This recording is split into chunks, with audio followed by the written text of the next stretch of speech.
Okay, good morning, everybody. A very warm welcome to everybody in the room and online. It's really good to see so many people here in the room today, and also welcome to people who are joining us online.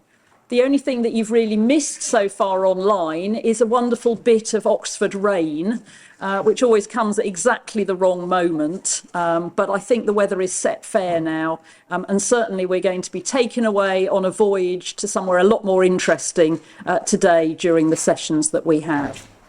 A very warm welcome for you, any of you who are joining today and who didn't join the conference yesterday.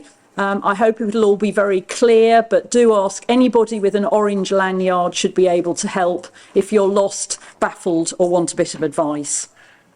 So I'm really pleased to introduce today's panel discussion, which is the starting point for today, called Hope into Animation. And I'm really pleased to introduce our chair, Paul Manners, who is the director of the National Coordination Centre on Public Engagement, an associate professor in public engagement at University of the West of England in Bristol. And the NCCPE helps universities engage with the public and increase the quality and impact of their work.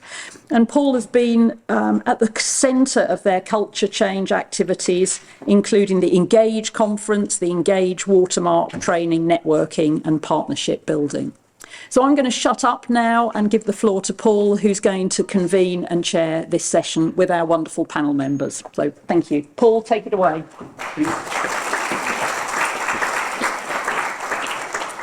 It's wonderful to be here, and people who are online, it's great that you're here too.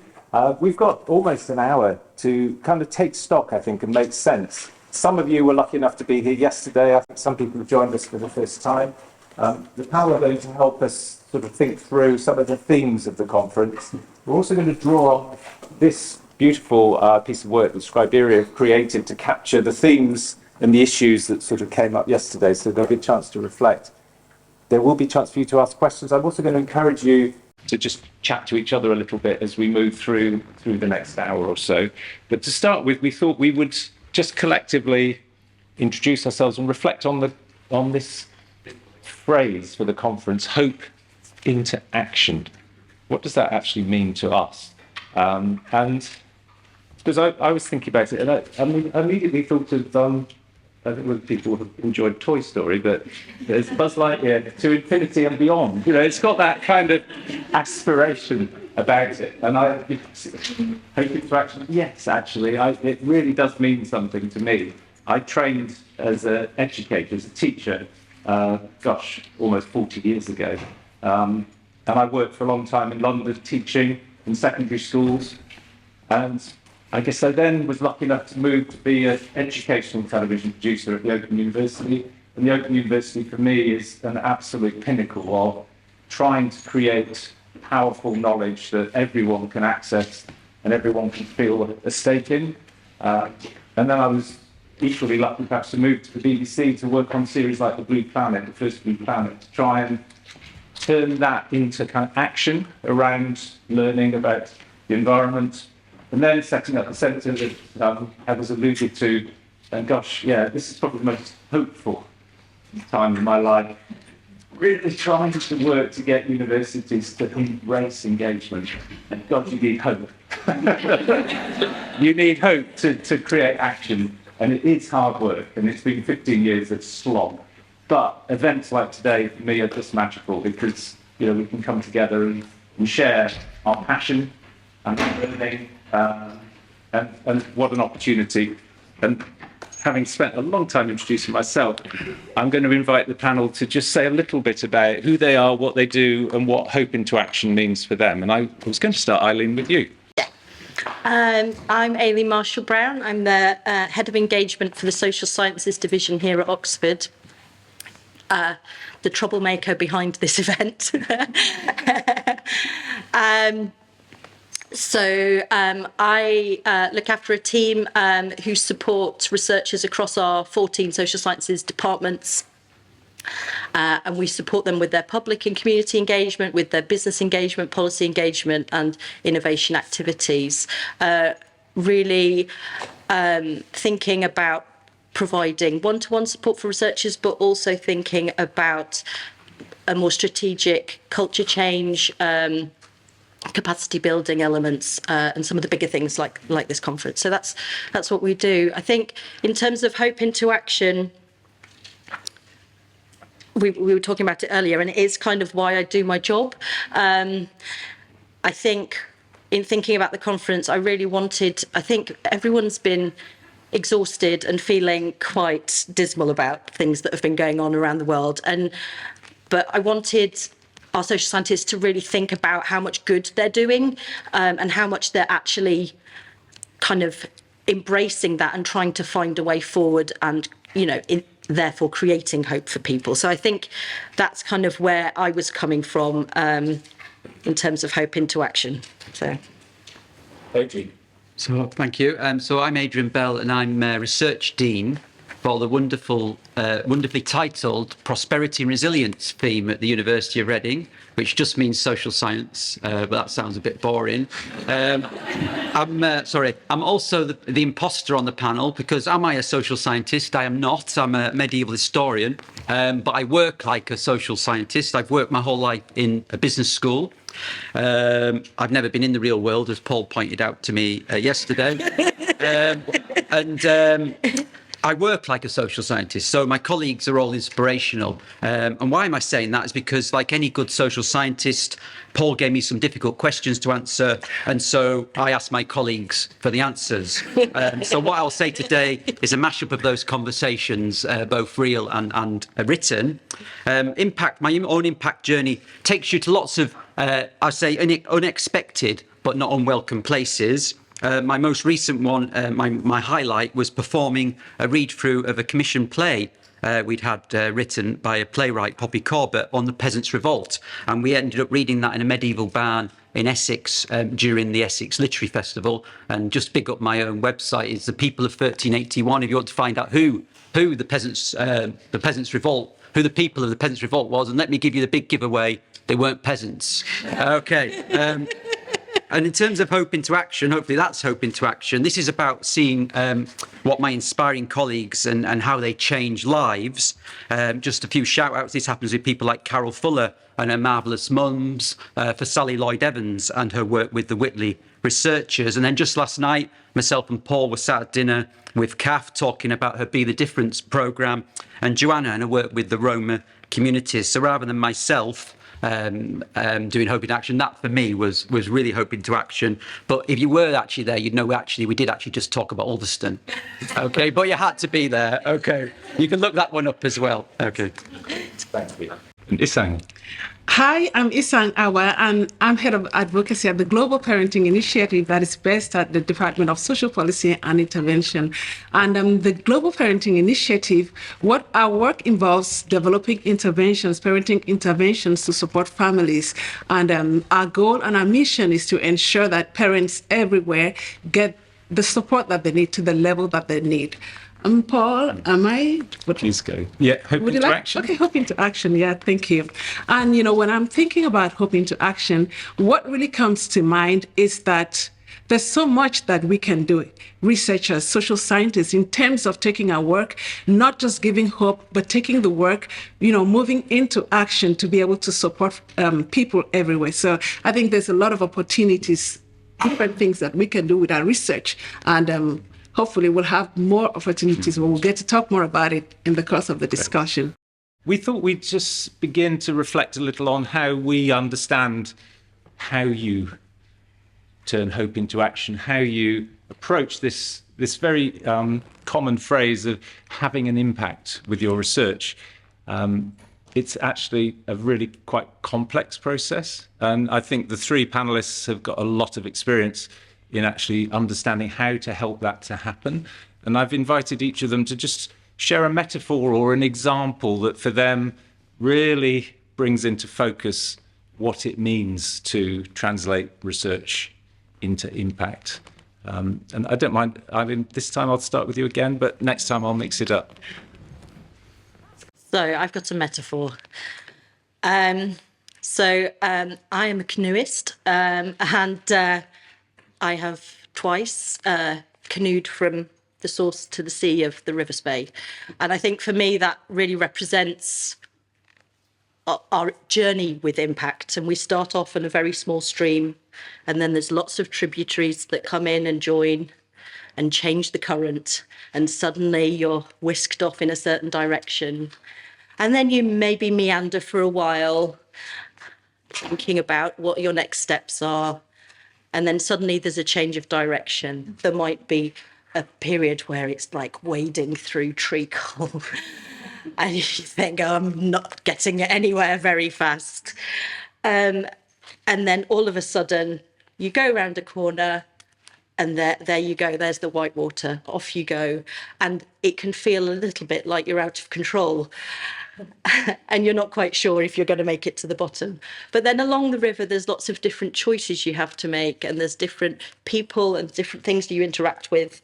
And so it's really, it's not a journey you're doing on your own, and it's not a journey you have control of all of the different elements. And I think once you get towards the sea, once you've really built up some momentum, and then things start to broaden out and more people come in, and you can scale and sustain your impacts in different ways, and then off you sail out into the sea.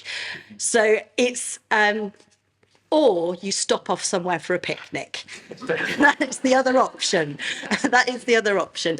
But I think for me, the complexity of the river, the different currents, the different environment, the rocks in the way, you get stuck on the rocks. You have to get out and push your boats. There's lots of things you have to do along the way that I think are really, for me, really representative of what I see in a lot of our researchers' projects. And I was reflecting with Isang that I've worked with Lucy Kluver, who's on the same project as Isang, for over 10 years now, and we've gone down some rivers, haven't we? So we've got very soggy feet. So yes, that's my metaphor. I think, isn't that, I mean, there's so much richness there to reflect on, but I suppose one of the things for me is I guess the sensitivity and the skill and the experience that you need to be able to do this work well, and how labour intensive and how sensitive and challenging it can be. And perhaps we significantly underestimate that when we ask people to have an impact, because if it is as complex and as skillful and as unpredictable as that, then we really need to acknowledge that. So thank you. That was beautiful. Isang, how about you? What would be your way of explaining it? So when I think about it, what I imagine, what comes to mind is a dark room, and there are lots of problems. And then I think of, the research as a sort of connector, like maybe an electric wire. So somewhere, okay, let's just imagine it's this hall, and everywhere here, there are problems and there are solutions somewhere up there. So you come in, it's dark everywhere, it goes round as it goes round. So it illuminates, brings, insights, throws lights and connects the problems to the solutions. So what it does is it makes connections here between the problem and the solution, brings light, brings throws up insights that were not there before, and also brings hopes and shows directions for actions that could be taken to connect the problems to the solutions. Yeah, and if you get the chance to go and look at the projects that Isang's been involved in, I was just looking this morning, it's in the other hall, but the work that you did through COVID is just completely breathtaking. Thank you. And some of my colleagues, and our lead, Professor Lucy Kluver, is right here, and my colleagues, Inge and Kimberly. Adrian, how about you? Yeah, so you know me well already, so I asked lots of people the answer. And quite worryingly, one of my colleagues, Simon, asked a robot. I believe it's called ChatGPT. I'm not aware of that. And the robot said it can be compared to a compass that guides us through the complexities of human behaviour and society, just as a compass helps us find our way through uncharted territories. The social sciences provide us with a framework for understanding the social, cultural and economic forces that shape our world. So if you hear that in an essay, you know the story, or Simon has done that. I think it has some, again, it's quite bland, isn't it? So I think we're told how to find these things, but it does say a lot of the things you'd expect to see. Carol's getting a lot of shout outs today, compared it to a snowball. Ruth, this morning, we were walking along the canal and started telling me about the bedrock. I didn't quite follow that, but how it underpins, social science underpins any other impact or innovation. So we could argue no other impact or innovation can work without the social sciences there as the bedrock. For myself, I was thinking, as I am an imposter, it's more like a chameleon or a master of disguise, because we're happy to take on disciplines outside our own specialism to try and find answers to the societal challenges, and we care about society. I'm not saying other themes don't care, but not in the sense of always trying to change the world or making a difference to people's lives, if that doesn't sound too patronising, I suppose. Great. Gosh. I mean, it's terrifying, isn't it, to see how a robot can take that on. Yeah. I suppose for me, when I think about this, I think it's very easy to fixate on, the difference that you make in the world. But for me, I think the most exciting kind of story about how impact worked was a project I was part of, which was funded by AHRC, and it was called a co-design project, where academics were brought together with people who care about heritage, basically. So we had town planners, we had funders of heritage, we had conservation organisations, we had community activists fighting to save particular parts of their city, say, from development. Typically people who do not communicate well with each other. Typically those decisions take too long, and they often leave a lot of people feeling really frustrated. And the project was to try and sort of work out how to step through that challenge. And one of the academics who started on the project was a very well-schooled heritage academic who'd come through a very traditional path with a PhD, and she developed tremendous understanding and insight into aspects of heritage decision-making. But she was forced in this project to stop just thinking about her research, but to actually go out in the city of Stoke with a group of community activists, and one person in particular, to look at heritage through his eyes and through the eyes of that community. And so many of her preconceptions and her framings of what heritage is and what it means were challenged by that. She found it very disruptive, very uncomfortable. But she said at the end of the process, and this to me is such a beautiful example of what impact can do to you as a researcher. She said, I will never be able to write about heritage again without having Danny's voice in my head. Because, I kind of, when I write, I've got voices in my head. I've got people I'm trying to kind of almost anticipate what they might be thinking or feeling. For a long time, it was my dad, actually, for some bizarre reason. My dad would, what would they think? And I think for academics, you can often feel that it's your peers and you're trying to kind of impress and them with your knowledge. But that notion of her whole sense of curiosity and sense-making being changed and having those voices in her head, I thought was, because this is about us doing better research, isn't it? So I love that example. Yeah. I think that's so powerful. Yeah. Thank you. So we thought we'd sort of keep the conversation moving along. We've reflected a little bit on the sort of process of engagement, and I'll give you a chance to reflect on that in a minute. But I also asked the panel to think about what does it mean to be an engaged social scientist, actually, because this is personal work, isn't it? This is about us as people, as professionals, but as people too, trying to do the best we can. And what does that notion of being an engaged social scientist mean? And this is a good opportunity maybe to just reflect on what Scriberia were picking up yesterday. These were some of the themes that came up in the room yesterday in different sessions as to how they were making sense of the arguments, the kind of aspects of engaged practice, talking about the need to know your audience, talking about the need to be creative, to take risks, to think about being a team. I think quite a lot of people talk about this kind of work being a team sport. There were people talking about the steps you need to take to understand the audience that you want to communicate your research with, etc. So lots and lots of insights. And I chatted to the team at the end of the day, and I said to them, you go to lots of conferences, you meet lots of different communities of people. What's special about the people you've met here and the kinds of conversations that you've heard? If you had to sort of describe them, Connor, I think it was you who said, what's really, really struck me is the empathy. I'm really feeling the empathy underpinning so many of these conversations. And I just thought that was a really beautiful insight and a very helpful insight too. And lo and behold, it says that there, that empathy is key. So, I kind of think empathy is part of being an engaged social scientist. Having lots of these techniques and skills is part of it. What does it mean to you? Maybe, Adrian, could I start with you? Because you are an imposter. Yeah. You started life as a historian. You lived in the humanities and you stepped over the water into the world of social science. So what have you learned about what it means to be a social scientist? Yeah, first thing I was going to say, of course, if we didn't have empathy, we would all be CEOs and very extremely rich, because then we'd be psychopaths. But anyway,